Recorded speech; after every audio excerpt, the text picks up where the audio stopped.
Okay, let's unpack this. So picture this. You're trying to get some work done at a coffee shop, maybe a Starbucks, right? Mm-mm. You walk in, laptop ready, and, well, you see it. Someone set up camp, been there for hours. Yeah, the big water bottle, maybe an ancient empty cup. Exactly, taking up a prime spot. And you, who just dropped cash on a latte, you're kind of left circling. It's definitely a familiar feeling for a lot of people, and it's precisely the kind of thing businesses grapple with when they offer, valuable stuff seats, Wi-Fi, restrooms. Right, things people want to use. And the material we looked at, it points out Starbucks' recent policy shift. Basically, now you're generally expected to buy something to use their facilities. The tables, the bathrooms, that sort of thing. And yeah, on the surface, you might just think, okay, seems fair. Why should folks who aren't paying customers get all the perks? But digging a little deeper, especially for anyone, say just starting out learning economics, this is more than just fairness. It's actually a perfect real-world window into a fundamental economic problem. A classic concept, really. Totally. And that's what we're doing today in this deep dive. Using this Starbucks policy change to really get our heads around something called the tragedy of the commons. We'll break down the economics based on the research we've reviewed. So the core issues Starbucks was facing, according to the sources, was this camping out phenomenon. People using limited resources. Yeah. The comfy chairs, the free Wi-Fi, clean bathrooms, even just the atmosphere, without actually contributing to the cost of providing all that. Exactly. And when those things are limited, like there are only so many tables, you inevitably get conflict. So to understand this economically, the sources lay out these two key ideas, properties economists used for goods. What are they again? Right. So the first one is rivalry. Rivalry, Yeah. yeah. The question is, does one person using the thing stop someone else from using it at the exact same time? Like a slice of pizza. If I eat it, you can't. Perfect example. That's rivalrous. A seat in a coffee shop. Also rivalrous. If I'm sitting there, you can't be in that specific seat. Got it. Makes sense. And the second one, That's excludability. yeah, Can you actually stop people from using the resource if they don't pay up or, meet some condition? like a movie ticket, no movie. Exactly. Whereas, say, the air we breathe is usually non-excludable, can't really charge for it easily. Okay, so let's apply this. A Starbucks table or maybe a bathroom stall. Before this policy update we're talking about, rivalrous or non-rivalrous? Excludable or non-excludable? Okay, so based on the readings, they were definitely rivalrous. Yeah, one person per seat or stall. Yeah, but here's the key part for the problem. Before the policy got stricter, they were mostly non-excludable, Meaning, meaning you didn't necessarily have to buy anything to just walk in off the street and use the restroom, or maybe even snag an empty table if you were lucky. okay, so rivalrous because space is limited, but non-excludable because access wasn't really restricted by payment. Precisely. And the research calls resources with those two characteristics rivalrous but non-excludable common resource. Common resources, okay. And that sets the stage perfectly for the tragedy of the commons. Right. Explain that concept a bit more. Sure. The idea is when you have a common resource, individuals don't really have a strong personal incentive to conserve it. Why?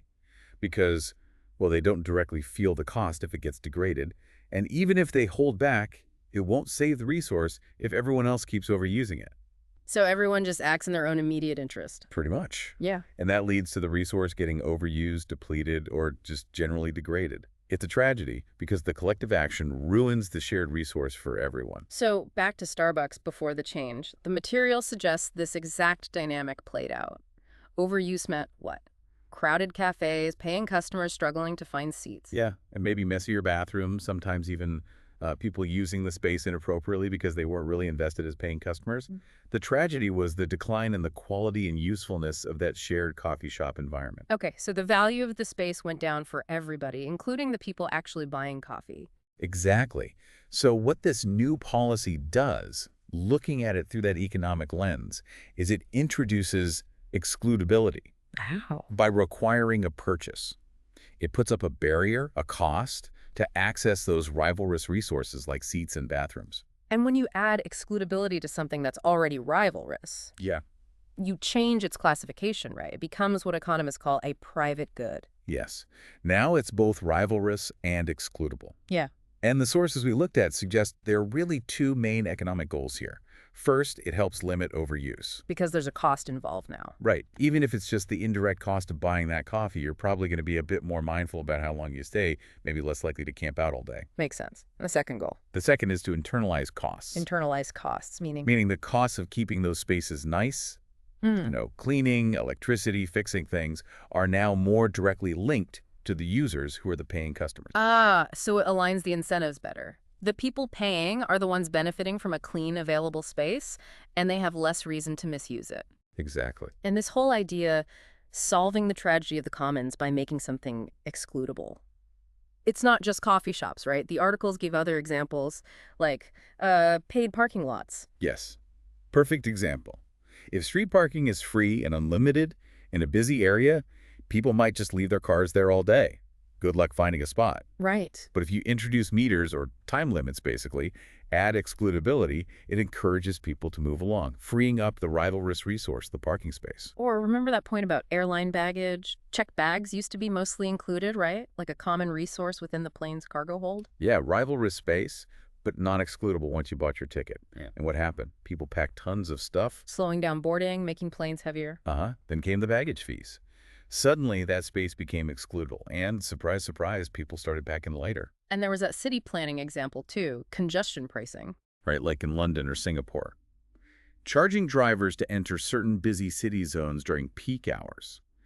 It makes using those specific roads, which are definitely rivalrous, excludable at those times, helps manage traffic, that limited road space.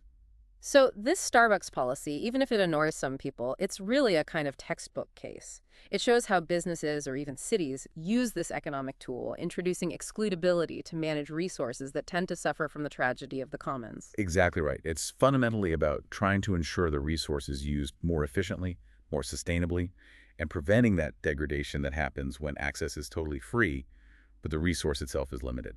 So understanding these concepts, rivalry, excludability, common resources, the tragedy of the commons, it really helps you decode why certain rules or changes happen all around you, from your coffee run to city traffic to even packing for a vacation. It absolutely does. It gives you a framework for analyzing these everyday situations. Okay, so we see the economic logic, but the sources also touched on a broader point, didn't they, about the trade-offs? Yes, and it's an important one. While making access conditional on payment can improve efficiency, it definitely raises questions about inclusivity. Yeah. What happens to the idea of third spaces places outside home and work, where people can just be when they increasingly require you to pay to enter or stay? Right. And who gets excluded when that happens? Even if Starbucks still allows guests, sometimes the policy itself shifts the default. It's something to think about beyond just the pure economics. What are the societal costs, even if the economic ones are addressed?